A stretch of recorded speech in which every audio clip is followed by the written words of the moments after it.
Global માર્કેટ્સની updates જાણીએ સહયોગી નીરજ કંસારા પાસેથી। Neeraj, good morning. ઘણા બધા ફેક્ટર્સ, ઇવેન્ટ્સ આજે ગ્લોબલ માર્કેટ માટે મહત્વની છે, શું છે ડિટેલ્સ? જી, ખાસ કરીને સૌથી પહેલાં એક વખત ખાલી અમેરિકાના બજારો પર શુક્રવારે શું અસર જોવા મળી હતી એની ખાલી વાત કરી લઈએ। જો કે આજે એ ત્યારબાદ પણ ઘણી બધી ઇવેન્ટ્સ આપણને બનતી દેખાય છે, પરંતુ ખાસ કરીને જો ડાઓ અને S&P 500માં એક થોડો ઘટાડો જોવા મળ્યો હતો અને નાસ્ડેક ઓલમોસ્ટ એક ખાસ કરીને ફ્લેટ લેવલ પર જોવા મળ્યો હતો, એટલે કોઈ બહુ મોટી મૂવમેન્ટ યુએસના બજારથી આપણને શુક્રવારના તરફથી જોવા નથી મળી। ખાસ કરીને બજારની નજર યુએસ અને ચાઇનાની ડીલ પર હતી, જે આપણને શનિવારના દિવસે આવતી જોવા મળી, એટલે યુએસના બજારોનો તો આ હાલ રહ્યો હતો। પરંતુ જે યુએસ અને ચાઇના વચ્ચે વાતચીત થઈ છે એ ઘણી મહત્ત્વની છે, કારણ કે જુઓ, શનિવારે બંને દેશો વચ્ચે આપણને વાતચીત થતી જોવા મળી હતી। ગઈકાલે ડોનાલ્ડ ટ્રમ્પે એ અંગેનું એક નિવેદન પણ આપ્યું હતું।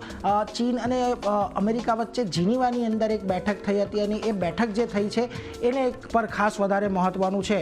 અહીંયાથી ખાસ કરીને ડીલ પર સ્કોટ બેન્સનનું જે નિવેદન આવ્યું હતું એ જોઈએ કે ડીલની માહિતી જે છે એ આજે ખાસ કરીને આવી શકે છે ને અમેરિકાના ટ્રેઝરી સેક્રેટરી છે સ્કોટ બેન્સન, એટલે જે ડીલની માહિતી છે કદાચ આજે આપણને આવતી જોવા મળે તો એને લઈને પણ થોડું ઘણું એક્શન આવે।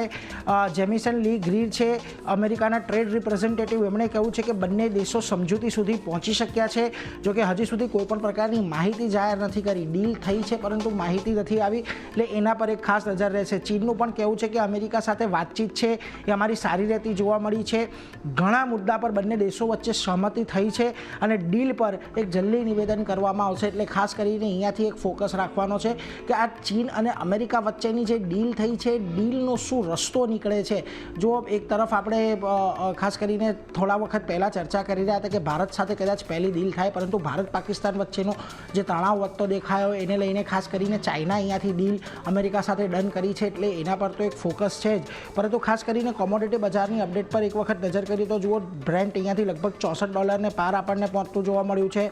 સોનામાં પણ એક ઘટાડો આપણને જોવા મળ્યો હતો, $3300 નીચે સોનાનો ભાવ આવ્યો છે, કારણ કે આજે બધી અનિશ્ચિતતાઓ છે એ અનિશ્ચિતતાઓ પૂરી થતી દેખાય છે। એક સપ્તાહના નીચલા સ્તર પર સોનું પહોંચતું દેખાયું છે અને જે સેફ હેવન ડિમાન્ડ હતી એ પણ અહીંયાથી ઘટતી જોવા મળી અને રેકોર્ડ હાઈથી લગભગ 7 થી 8% જેટલો સોનાનો ભાવ ઘટી ગયો છે, કારણ કે આજે બધી અનિશ્ચિતતાઓ છે તે આપણને પૂરી થતી જોવા મળી છે। એને લઈને ખાસ કરીને આપણને સોનાની અંદર ઘટાડો આવતો જોવા મળ્યો છે।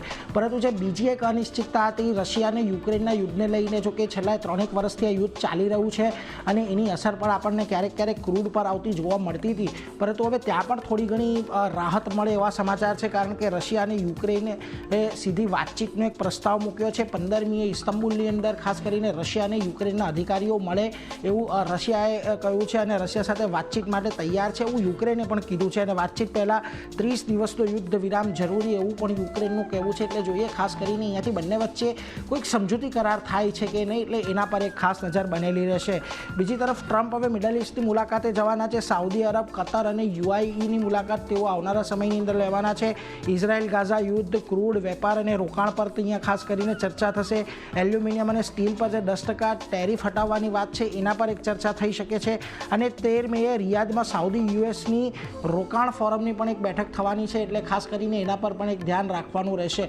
તો જુઓ, ભારત પાકિસ્તાન વચ્ચેનો તણાવ ઓછો થવો, ચાઇના અને રશિયા વચ્ચે ચાઇના અને યુએસ વચ્ચે ડીલ થવી, યુક્રેન અને રશિયા વચ્ચે શાંતિ વાર્તા થવી, એટલે જે બધી અનિશ્ચિતતાઓ હતી તે અનિશ્ચિતતાઓ આપણને થોડીક ઓછી થતી જોવા મળી છે। એને લઈને આજે આપણને બજારોમાં પણ તેજી જોવા મળી રહી છે। ખાસ કરીને એશિયાના બજારો પર આજના દિવસે નજર કરીએ તો જુઓ, નિક્કેઈની અંદર આજે આપણને જે કારોબાર જોવા મળી રહ્યો છે પોઝિટિવ સાઇડનો છે। તાઇવાનમાં એક સારો ઉછાળો છે, કોરિયાના બજારો 0.5% જેટલા ઉપર છે। આ ઉપરાંત ચાઇના અને શાંઘાઈના બજારોમાં પણ આપણને એક સારી તેજી સાથેનો જોવા મળી રહ્યો છે। પરંતુ ખાસ કરીને આજના દિવસે ગિફ્ટ નિફ્ટી તમને એક 400 પોઈન્ટથી વધારેના ઉછાળાના સંકેતો આપી રહ્યું છે અને તેનું એકમાત્ર કારણ આપણે ભારત અને પાકિસ્તાન વચ્ચે જે તણાવ વધ્યો હતો એ તણાવ શાંત થતો જોવા મળ્યો છે। ગઈકાલે આપણને કોઈપણ જગ્યાએથી મોટા સમાચારો વાયોલેશનના કે કોઈપણ પ્રકારના હુમલાના નથી આવ્યા, એટલે જો ઓલમોસ્ટ 500 પોઈન્ટના ઉછાળાની શક્યતા અહીંયાથી ગિફ્ટ નિફ્ટી દર્શાવી રહ્યું છે। 24,500 એક મહત્વનો 500-600 એક આપણા માટે કેશ લેવલ પર મહત્વનો રેઝિસ્ટન્સ રહ્યો છે, એટલે જોવાનું એ રહેશે કે આજે આટલો મોટો ઉછાળો આવે છે, કયા લેવલ પર રેઝિસ્ટન્સ આવતું જોવા મળે છે, એટલે આ બધા પર આપણે ખાસ અહીંયાથી નજર રાખવાની છે આજે। પરંતુ જે સંકેતો મળી રહ્યા છે ચારની ક્લિયરલી પોઝિટિવ સંકેતો છે। નીરજ,